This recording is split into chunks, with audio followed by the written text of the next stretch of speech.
Top Santé, votre magazine sanitaire, présenté par Peggy Wabeno, tous les lundis à 14h. Rediffusion lundi 20h. Pour tout contact, Top Santé Top Congo @gmail.com ou contactez-nous au 082 280 1500. Top Congo FM, elle a tout d'une grande. Bonjour à tous et bienvenue dans Top Santé, votre magazine. Très heureuse de vous retrouver pour ce nouveau numéro.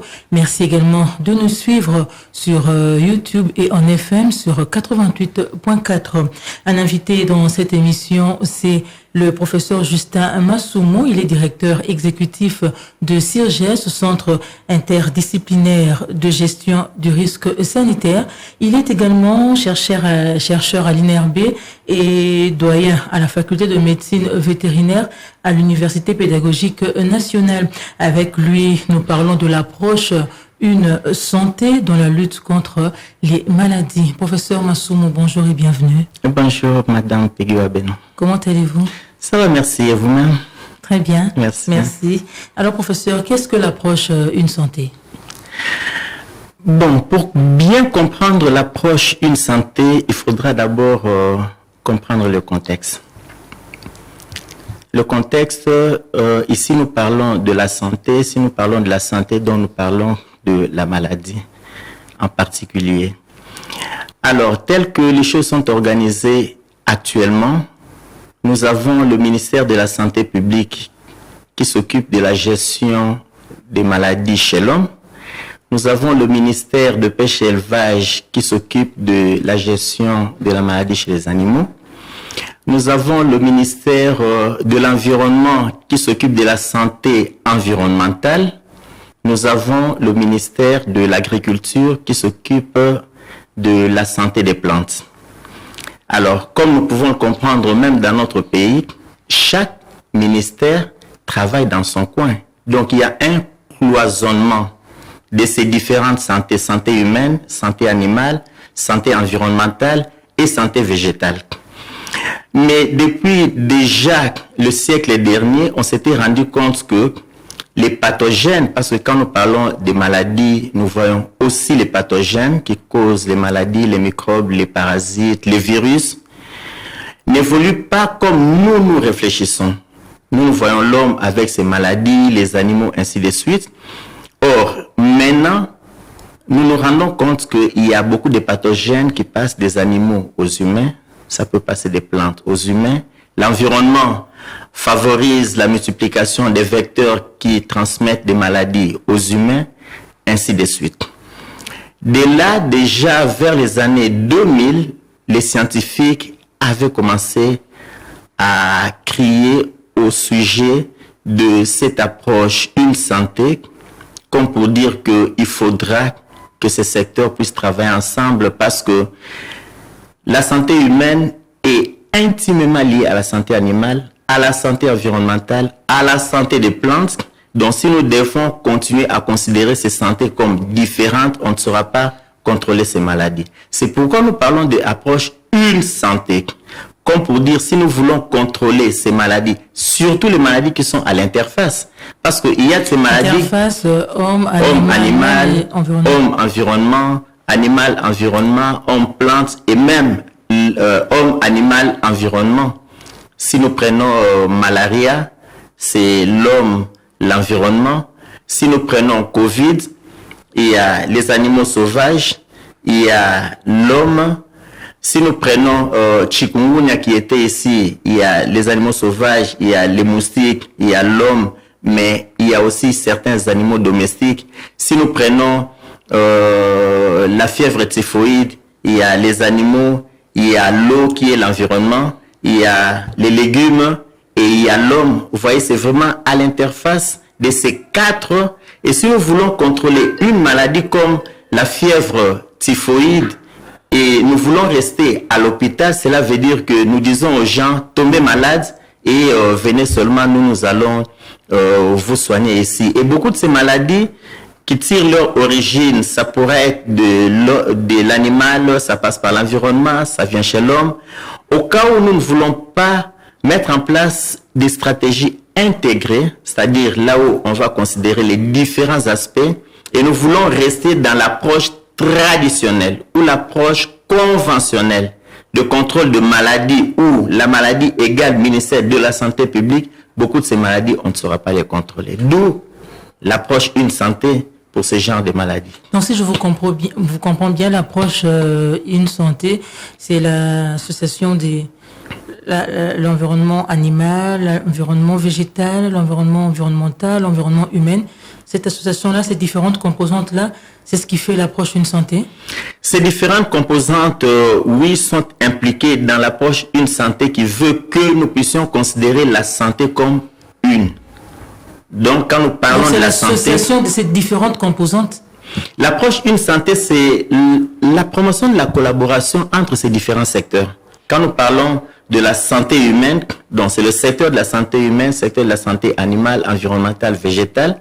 Et à travers l'approche une santé, nous invitons tous ces secteurs à collaborer, à coopérer, à travailler ensemble, de telle sorte que, par exemple, nous qui sommes à l'INRB ou nous qui sommes à l'hôpital, quand nous nous rendons compte qu'il y a des gens qui font beaucoup de cas de tuberculose due à Mycobacterium bovis, qui est une bactérie qui provient des bovins, nous devons communiquer. Nous allons dire aux vétérinaires qui sont dans le secteur animal que nous commençons à voir beaucoup de cas ici de Mycobacterium bovis. Faites quelque chose. Et maintenant, eux, ils vont activer la surveillance, aller voir davantage du côté de la viande, du côté du lait, comment on fait la transformation, est-ce qu'il n'y a pas de failles, et contrôler à ce niveau-là afin que le nombre de cas ou la fréquence baisse chez les humains. Donc si nous ne le faisons pas, cela veut dire que nous allons dire, ok, les gens peuvent tomber malades, qui viennent, on va les soigner. Mais quand nous collaborons, puisqu'il y a plusieurs maladies, si nous prenons les vétérinaires, chez nous par exemple ici, d'abord le vétérinaire. Le vétérinaire, il est sur le terrain, il doit contrôler les maladies des vaches, les maladies des porcs, les maladies des moutons, des chèvres, des chiens, ainsi de suite. Donc il y a plusieurs maladies, si bien que on insiste plus sur les maladies prioritaires. Et il y a des maladies qui deviennent beaucoup plus importantes pendant une période et pas une autre. D'où, au niveau de la réception, ici par rapport aux zoonoses, c'est le secteur humain. Là aussi, on fait la surveillance. Et dès qu'on se rend compte qu'il y a une zoonose qui commence à monter, ils doivent collaborer avec le secteur animal, dont les vétérinaires, afin que eux aussi, ils puissent filtrer, donc arranger leur surveillance, ainsi de suite, pour qu'il y ait de moins en moins de cas du côté des humains. Donc c'est ça l'approche une santé, cette collaboration entre les différents secteurs pour mieux contrôler les maladies qui sont à l'interface. Donc comme nous avons dit, ça peut être entre 2 secteurs, 3 secteurs ou même 4 secteurs comme l'exemple qu'on vient de donner tout à l'heure. Mais s'agit-il d'un concept nouveau dans la lutte contre les maladies? C'est presque un concept nouveau parce que si nous faisons un pas en arrière, les années 1700, 1800, quelque chose comme ça, on n'en parlait presque pas. Mais on n'en parlait presque pas aussi parce qu'on n'avait pas d'outils. Vous savez, les outils de pointe que nous utilisons aujourd'hui et qui nous permettent de dire que ce pathogène, c'est le même qui circule chez l'homme et chez l'animal. Ce sont des outils que nous avons depuis le siècle dernier. C'est depuis le siècle dernier. On a beaucoup évolué avec les ELISA. ELISA, ça vous dit que le pathogène est passé par cet animal ou par cet homme. Mais avec la biologie moléculaire, aujourd'hui, on est capable de dire que le virus que nous avons ici en RDC, là je parle d'Ebola en 1976, quand nous avons eu Ebola, c'était Ebola, c'est le virus, et au Soudan, à la même période, il y avait aussi Ebola, et on se disait, est-ce que c'est la RDC qui a contaminé le Soudan ou pas? Mais grâce à la PCR, on est allé à l'intérieur au niveau très bas, j'allais dire nucléotide, ARN, mais c'est un peu trop technique. Donc, à un très bas niveau, et grâce à la PCR et au séquençage même, on a été capable de dire, oui, c'est un virus nouveau, mais c'est deux virus différents. Donc, c'est ça qui nous a permis d'avoir des évidences aujourd'hui que la plupart des maladies, 75% des maladies émergentes qui affectent l'homme aujourd'hui, ça provient des animaux. Les animaux et renforcés par le réchauffement climatique aussi. Oui, le réchauffement climatique fait que aujourd'hui, il y a modification de l'environnement. Il y a des animaux sauvages qui ne trouvent plus leur place en brousse là-bas, qui s'approchent de l'homme. Il y a tous ces vecteurs. Vous savez qu'il y a des maladies qui étaient en Afrique. Aujourd'hui, c'est au Moyen-Orient. La fièvre de la vallée du Rift était ici en Afrique. Mais avec le réchauffement climatique, le moustique peut s'adapter dans d'autres milieux. Demain, après-demain, la malaria sera en Europe. Donc, c'est un peu tout ça qui crée des changements et qui fait qu'aujourd'hui, il y a de plus en plus de maladies. C'est comme nous, en Afrique, aujourd'hui, il y a beaucoup de maladies des Européens qui sont ici. Hier, on parlait moins de problèmes de cancer chez les jeunes et consorts, mais maintenant, il y a de plus en plus des maladies qu'on considérait des vieux, mais qui affectent des jeunes, même chez nous ici, alors que hier, c'était seulement en Europe. C'est toutes ces modifications qui font que la maladie aujourd'hui, on ne peut pas dire ça, c'est la maladie de l'homme, des animaux, dont nous, comme nous nous intéressons à l'homme, les maladies des animaux, ça ne nous intéresse pas. Et même sur le plan géographique, vous allez voir, nous, par exemple, beaucoup d'études que nous menons, nous recevons l'argent de l'extérieur. Pourquoi? Parce que les gens considèrent que, comme on disait avant, un monde, une santé. Les maladies, ça n'a pas de barrières, ça n'a pas de frontières. C'est en RDC aujourd'hui, demain aux États-Unis, après-demain comme la COVID-19. Comme Covid, ça a commencé en Chine. Ça fait un petit tour en Asie, nous on disait peut-être c'est pas notre problème. En Europe, là, on regardait la télé, la télé, on criait en Amérique, mais après nous avons été touchés. Donc, et la maladie a gagné le monde entier. Effectivement, avec la globalisation, la mondialisation, aujourd'hui, on ne peut pas dire que cette maladie est à gauche, à droite. Nous pouvons considérer que toutes les maladies qui circulent partout, même les Nipah, les Indra qui sont en Asie là-bas, nous devons déjà nous préparer et surtout que nous recevons et les Chinois et les Japonais et les Indiens à tout moment ici et que malheureusement nous n'avons toujours pas toutes les infrastructures pour aller détecter toutes ces maladies quand ces personnes viennent. Donc demain, après-demain, on pourra voir toutes ces maladies. Ils peuvent constituer des réservoirs. Bon, c'est non, mais la maladie, quand quelqu'un est affecté, quand vous êtes là, si vous êtes infecté par le virus de Covid, ce n'est pas le même jour que vous allez commencer à manifester tous les signes. Et vous pouvez voyager le lendemain ou 2 jours après, pendant que vous êtes en incubation, comme on dit, la maladie est là, mais les signes ne sont pas là, et vous voyagez, et après, la maladie va se manifester. Tout comme il y a des gens qui résistent mieux.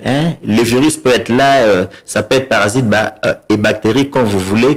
Il résiste mieux, mais suite à des stress ou quelque chose comme ça peut être de voyage et consort, et directement, il y a l'éclosion de la maladie. C'est possible. Et c'est comme ça que la maladie, en fait, se propage à travers le monde.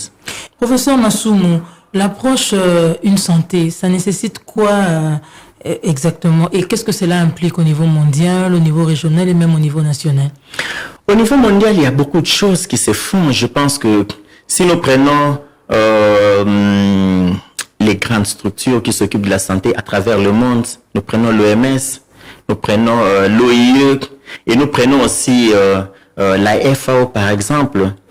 Depuis 2007, déjà toutes ces structures s'étaient mises ensemble pour dire nous devons promouvoir l'approche de santé. Donc à leur niveau, ils ont élaboré beaucoup de documents et évidemment les directives que les pays peuvent utiliser pour asseoir l'approche une santé.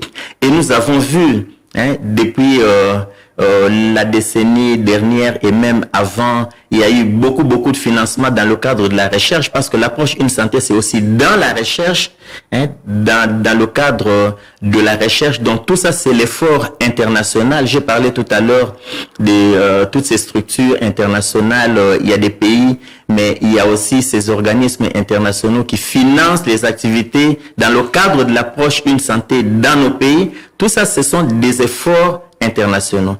Et même sur le plan régional, Il y a la déclaration de Libreville, par exemple, là où les Africains ont reconnu que nous devons tout faire pour implémenter l'approche une santé dans nos pays. Et ça, c'est sur le plan régional, en Europe, en Asie, en Amérique.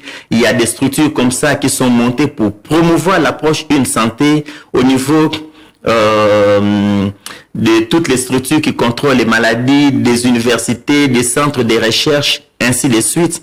Et reste maintenant les pays.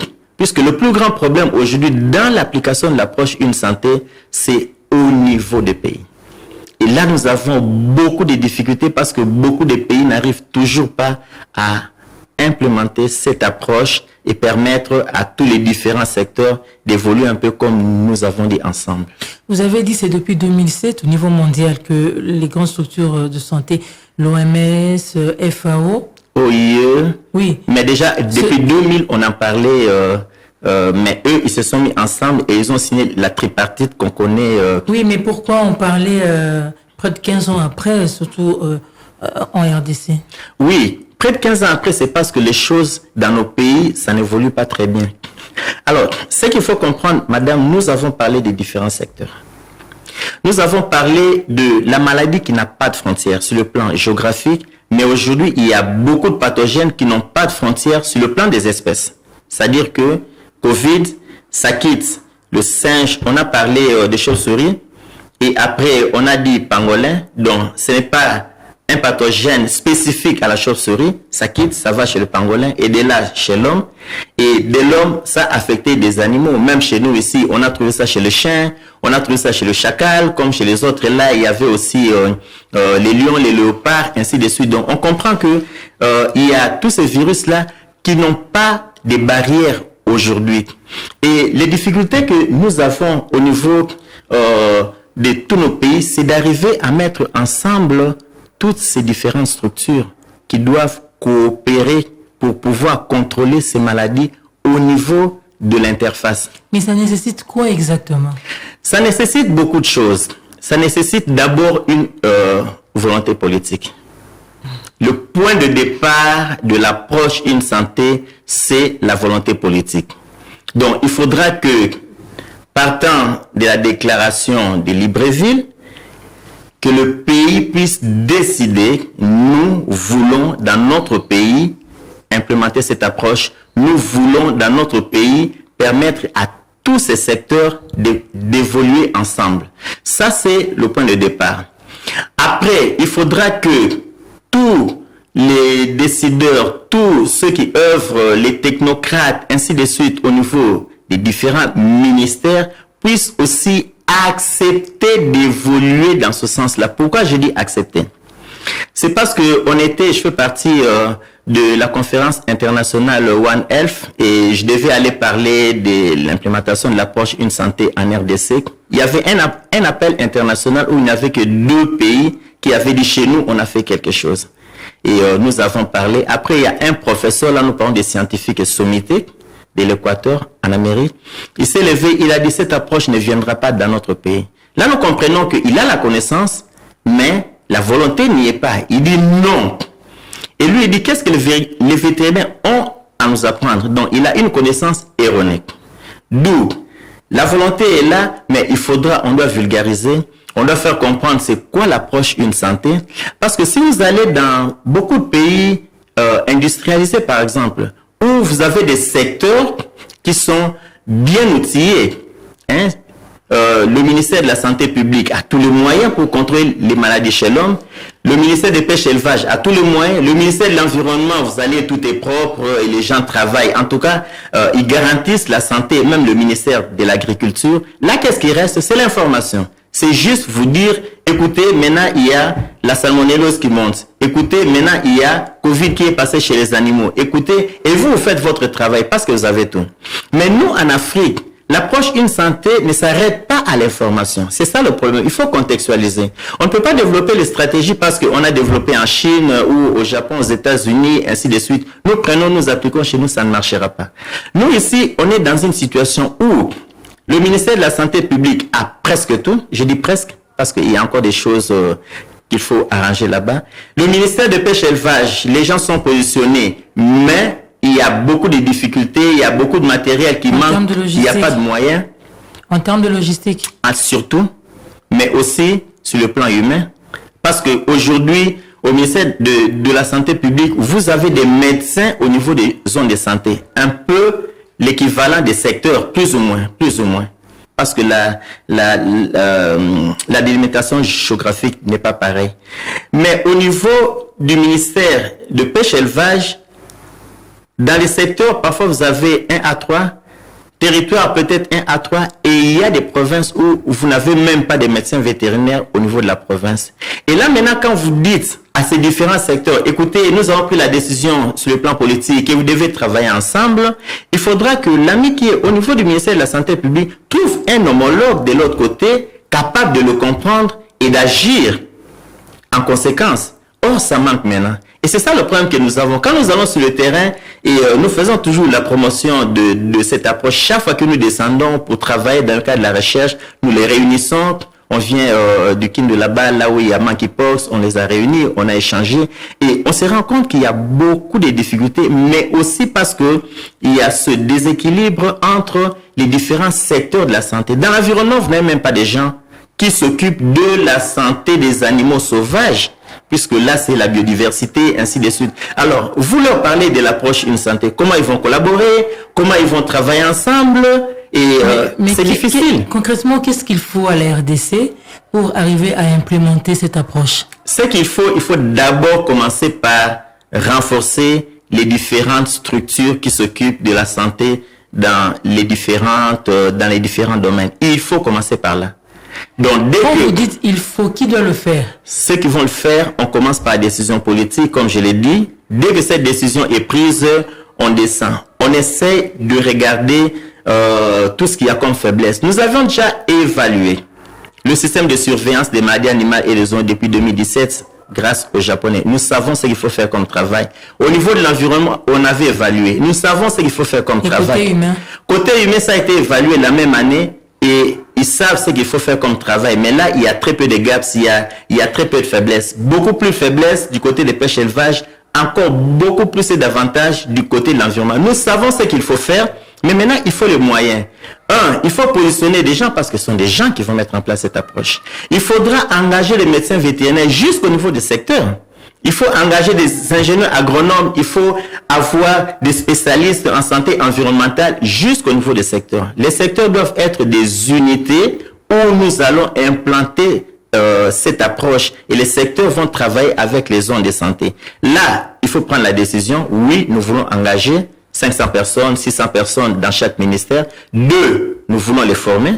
L'école de santé forme beaucoup de médecins. Chaque année, on forme 20, 40 médecins du niveau de maîtrise et qui vont travailler juste au niveau des zones de santé. Faisons la même chose pour les médecins vétérinaires, la même chose pour les agronomes, la même chose pour les environnementalistes. Comme ça, quand ils se retrouvent au niveau du secteur, on a un médecin vétérinaire, un agronome et un spécialiste en santé environnementale. Là, maintenant, on peut leur dire démarrer cette approche. Ils vont le faire calmement. Mais aussi, il y a les ressources matérielles. Puisqu'il y a une maladie, il y a une maladie, comme nous avons parlé de la tuberculose bovine, évidemment, qui passe chez l'homme. Et quand on va informer les vétérinaires qui sont de l'autre côté, ils doivent surveiller, ils doivent se déplacer. Vous savez qu'il y a des provinces chez nous ici, du côté du ministère de pêche et élevage, qui n'ont même pas de moto. Donc, difficile de se déplacer. Il n'y a même pas de moto. Donc, vous avez toute une province où il n'y a pas de moto et vous allez demander à cette personne de faire la surveillance comme dans la ville de Kinshasa ou quelque chose. C'est impossible. Et c'est là que maintenant, beaucoup de gens qui sont au sein du ministère de la Santé publique, ils disent, mais vos gens-là ne connaissent rien. Évidemment, ils connaissent rien et ils n'ont rien. D'où l'approche Une Santé. Dans notre contexte, c'est aussi partage des ressources. Ce qui est différent du Japon, des États-Unis, chacun ses ressources. On a des gens bien équipés partout, l'information circule. Chez nous, ça ne peut pas être comme ça. Chez nous, il faut commencer par positionner les gens, les former, les équiper, leur apprendre à évoluer selon cette approche. Vous voyez les étapes. Après la volonté politique, c'est toutes ces étapes-là. Et c'est après que nous pouvons dire on est prêt à travailler selon cette approche chez nous. Ce qui veut dire qu'on ne pourra pas implémenter l'approche Une Santé en RDC. Si, bien sûr. Tout ce que je viens de dire, c'est faisable. Mais pas pour l'instant. Ça peut se faire maintenant, ça peut se faire dans 1 mois, ça peut se faire dans 3 mois. Je pense que engager des gens, c'est une décision d'1 semaine. Après 1 mois, tout le monde est là. Aller former des gens, on n'est pas obligé de former toujours des maîtrises. Dans un premier temps, il y a des short training, un peu des cours de courte durée. C'est déjà avec la FAO, on le fait pendant 2 mois, mais il y a des cours qu'on peut réaliser pendant 1 semaine, 2 semaines. Et les gens qui sont là, s'ils ont la capacité, les médecins vétérinaires, les ingénieurs agronomes, tout ça, ils ont les capacités. Le matériel, ça s'achète. Les motos, ça se vend ici à Kinshasa. Les jeeps, ça se vend et consort. Donc, ce sont des choses, on peut décider aujourd'hui. Nous sommes le 19 ou je ne sais quoi, avril. Donc, avant la fin du 3e mois ou du 6e mois ou du 9e mois, avant la fin de cette année, on pourra déjà asseoir toutes les structures et être prêt à réellement évoluer ça selon peut cette approche. nécessiter combien en termes d'argent? Ça peut nécessiter combien? Vous voulez au financer? Non, ça, je ne peux pas le dire comme ça. Mais on peut faire des évaluations, on peut faire des évaluations pour renforcer le système. Je pense qu'il y a un travail qui est en train d'être fait au niveau du ministère des Pêches et Élevage pour préparer des plans, des préparations et des ripostes. À partir de là, déjà, on pourra chiffrer. Et là, c'est pêche élevage et une partie de l'environnement. Et donc, ce sont des choses qu'on peut faire et dégager. En termes de chiffres, 10 millions, 20 millions, 30 millions, je n'en sais rien. S'il y a 50 millions, je pense qu'on pourra déjà être quelque part. Mais déjà, 1 million, déjà, on pourra démarrer quelque part et évoluer. Professeur Massoumou, vous avez dit que l'approche Une Santé, c'est la collaboration entre les différents secteurs pour mieux contrôler les maladies. Je prends l'exemple de Covid-19.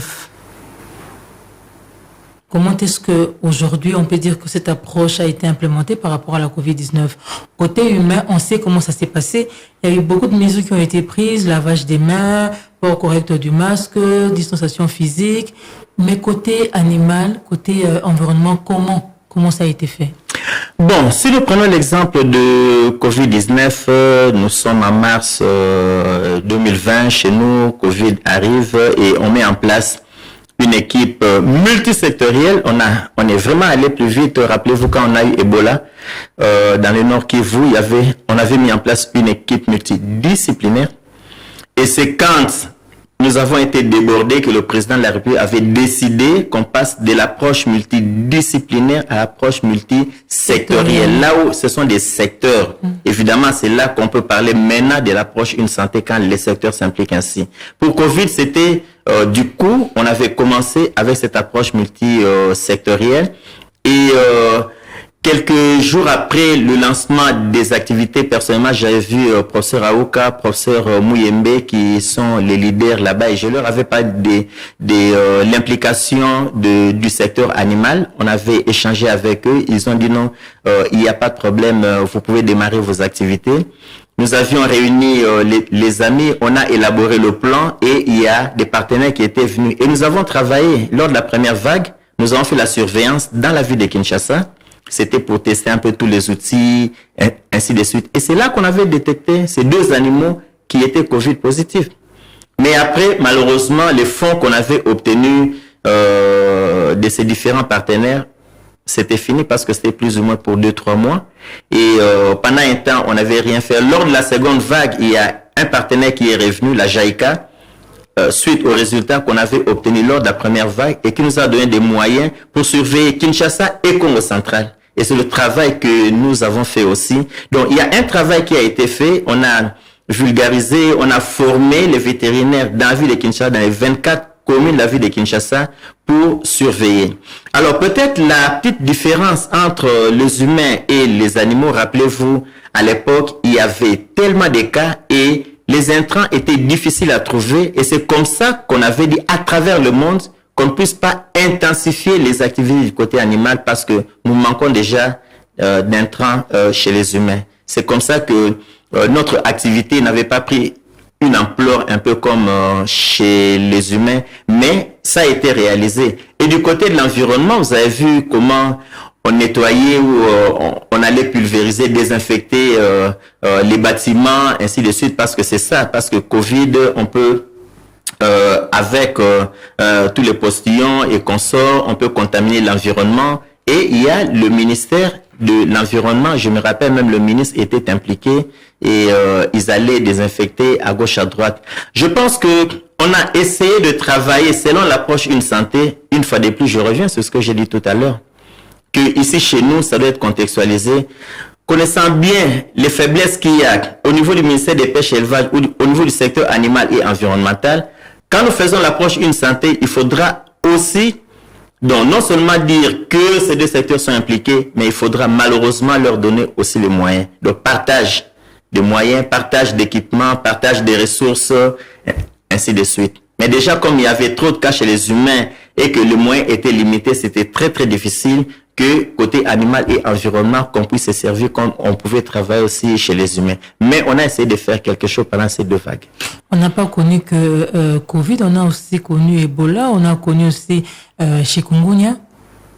Par rapport à cette approche, comment on a procédé? Pour Ebola, pour la petite histoire, c'est depuis 2012, lors de l'épidémie d'Ebola à Isiro, que le secteur animal avait pour la première fois intégré l'équipe. Paix à son âme, docteur Masikini, qui était le médecin vétérinaire provincial et qui restait là à Isiro. J'étais parti là-bas et c'est avec lui que nous avons démarré les activités. Et depuis, j'étais resté dans l'équipe, il y a d'autres vétérinaires qui sont venus et chaque fois qu'il y a Ebola, nous faisons partie de l'équipe. Et il y a des vétérinaires qui descendent aussi sur le terrain.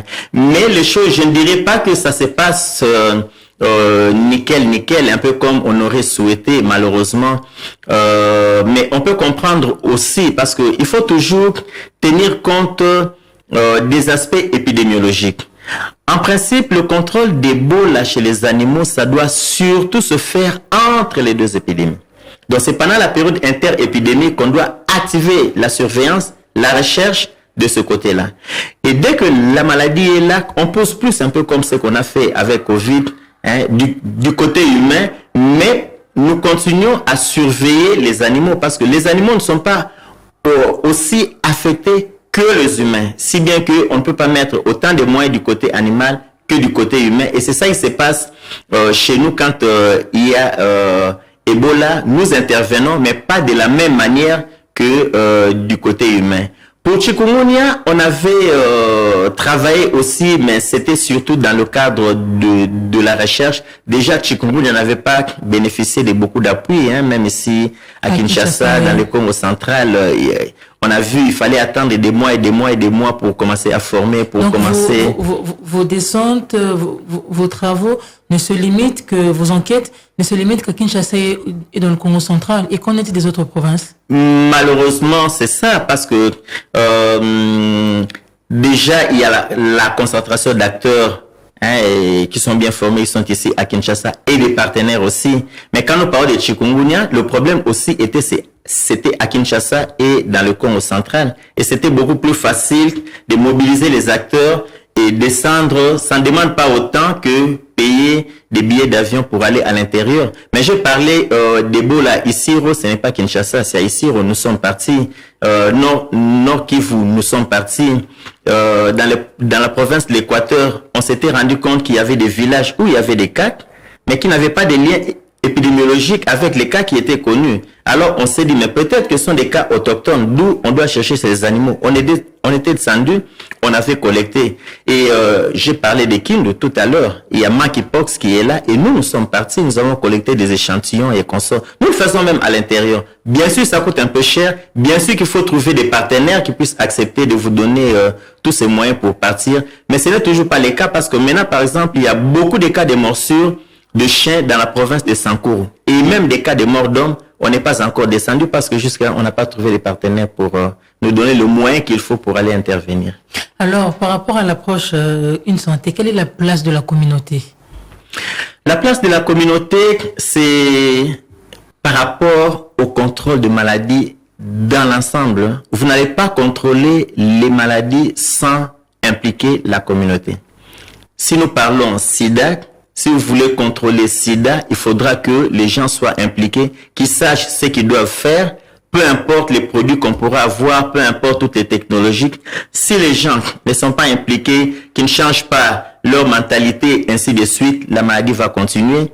Chikungunya, nous l'avons dit, ce sont tous les pneus que nous gardons qui emmagasinent de l'eau, c'est toutes ces eaux que nous mettons, les bacs et consorts, et c'est chacun dans sa parcelle qui doit aller regarder, ah, il y a l'eau qui traîne ici, et je dois faire quelque chose. Toutes les maladies environnementales, c'est la communauté. Donc, toutes ces maladies, c'est la communauté. Comme nous le disons toujours, c'est l'homme qui est à la base de tout ce que nous vivons comme problème. Et cet homme, c'est dans la communauté que nous trouvons toutes ces personnes. C'est la raison pour laquelle l'intégration des sciences sociales est primordiale. On ne peut pas, le médecin, je parlais du médecin, je parlais du vétérinaire, je parlais de l'environnementaliste, je parlais de l'agronome. Ces quatre-là ne vont pas contrôler toutes ces maladies s'ils n'impliquent pas la personne qui devra s'occuper de la santé mentale là où on doit décider. Puisque quelqu'un qui vit dans sa parcelle et qui va jeter de la saleté comme ça, il est malade. Hein? L'OMS dit que la maladie, ce n'est pas seulement le fait d'avoir les pathogènes. Donc, même si quelqu'un, on peut aller jusqu'à la santé mentale, la santé sur le plan social, quelqu'un qui s'isole seul, il est malade. Donc, il y a l'implication de la communauté, c'est, il faudra intégrer aussi la santé mentale, il faudra intégrer les anthropos, les sociologues, ainsi de suite. Il faudra intégrer aussi vous, les communicateurs, les journalistes, pour pouvoir non seulement informer, mais informer dans le sens du changement des mentalités. Et si la population peut s'impliquer, à ce moment-là, on aura de moins en moins de problèmes. Donc, approche une santé, on a les différents secteurs régaliens qui contrôlent la maladie, mais l'approche une santé, c'est aussi la communauté. La communauté et tous les autres acteurs qui sont autour de ces secteurs, cette maman qui vend la viande, cette personne qui a une usine quelque part, ainsi de suite. Nous pouvons le mettre dans la communauté et toutes ces personnes ont vraiment leur place dans l'application effective de l'approche une santé. Mais est-ce que vous approchez cette communauté? Effectivement, nous le faisons d'abord à travers vous.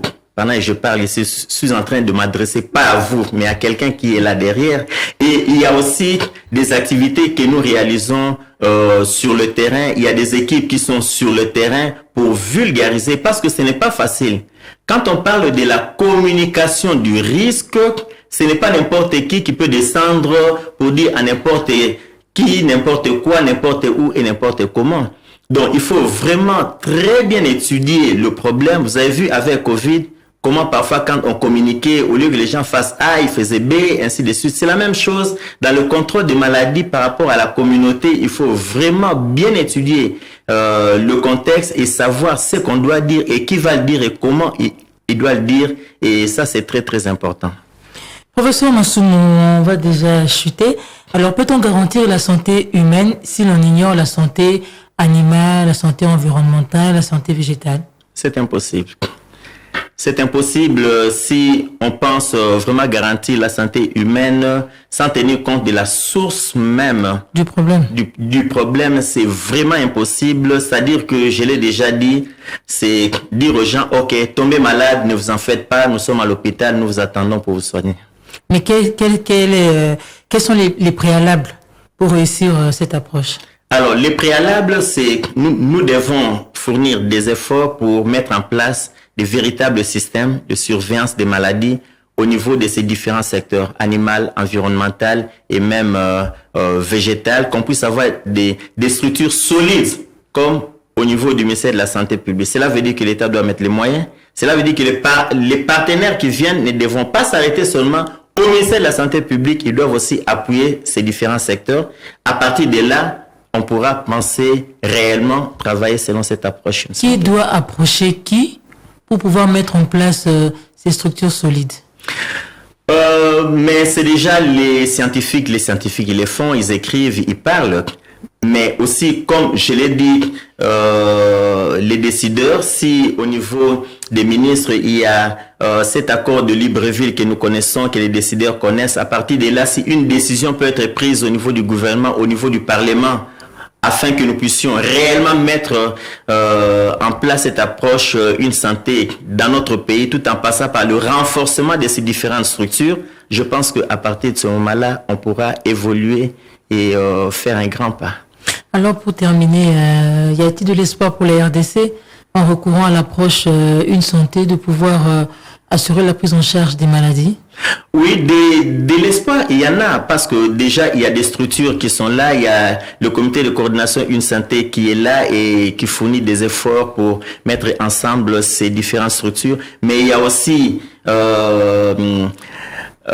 cette prise de conscience au niveau des différents acteurs, parce qu'il y a des réunions qui se tiennent déjà entre différents acteurs, mais il faut le reconnaître que jusque-là, c'est beaucoup plus dans la capitale, parce que nous déplorons, quand nous descendons dans la province, là, il y a encore beaucoup de choses à faire. Donc, nous pouvons dire qu'espoir, il y en a, parce qu'il y a quelque chose qui se fait, et il y a un pas déjà, il y a beaucoup d'activités qui se réalisent entre les différents secteurs, dont nous espérons qu'avec le temps, cette approche va descendre au niveau des provinces, territoires et secteurs, pourquoi pas aller dans les différentes provinces. Avec le temps, combien de temps exactement? Le temps dépendra de l'engagement. Je commence par l'engagement politique, mais aussi des acteurs qui sont là et des scientifiques qui devront accompagner. Il faudra que nos amis des sciences sociales descendent déjà, qui voient implémentation de l'approche Une Santé en RDC, quels sont les pesanteurs, travailler sur ces pesanteurs afin de permettre à ces différents acteurs de travailler sur cette approche. Donc, il faudra que nous puissions vraiment travailler ensemble afin que là où il y a à renforcer, on renforce, là où il faut étudier, on étudie, là où il faut faire le plaidoyer, on le fait. Et s'il y a une volonté qui est là de tous ces différents acteurs, je pense que en très peu d'années, on sera capable de faire quelque chose, mais voilà. Professeur Justin Massoumou, merci beaucoup. C'est moi qui vous remercie, Madame Peggy Wabeno. Voilà, fidèles auditeurs de Top Congo FM, chers amis internautes, c'est par ici que nous terminons cette émission. Aujourd'hui, nous avons reçu le professeur Justin Massoumou. Il est directeur exécutif de CIRGES, Centre interdisciplinaire de gestion du risque sanitaire.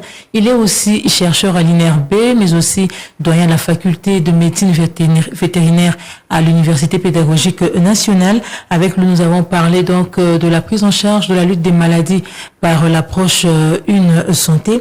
Il faut retenir que l'approche Une Seule Santé repose sur l'idée que la santé humaine, la santé animale, la santé environnementale et même la santé végétale sont interdépendantes et liées à la santé des écosystèmes dans lesquels elles coexistent, et une plus grande collaboration entre écologistes, zoologistes et responsables de la santé publique, par exemple, peut aider à relever les défis sanitaires et leur impact social et économique. Nous terminons par ici. Je dis merci à l'équipe technique qui a coordonné cette émission, Miguel Mena qui était du côté de la mise en onde sonore et Patrick Mongongo qui a assuré la partie vidéo. Merci à vous aussi de nous avoir suivis. On se retrouve lundi prochain pour un nouveau numéro. Au revoir et prenez soin de vous. Maman, viens voir. Qu'as-tu, mon enfant? Je souffre et j'ai très mal. T'as mal où c'est? Ici, sur le côté. Top Santé, votre magazine sanitaire, présenté par Peggy Wabeno, tous les lundis à 14h. Rediffusion lundi 20h. Pour tout contact, Top Santé Top Congo@gmail.com ou contactez-nous au 082 280 1500. Top Congo FM, elle a tout d'une grande.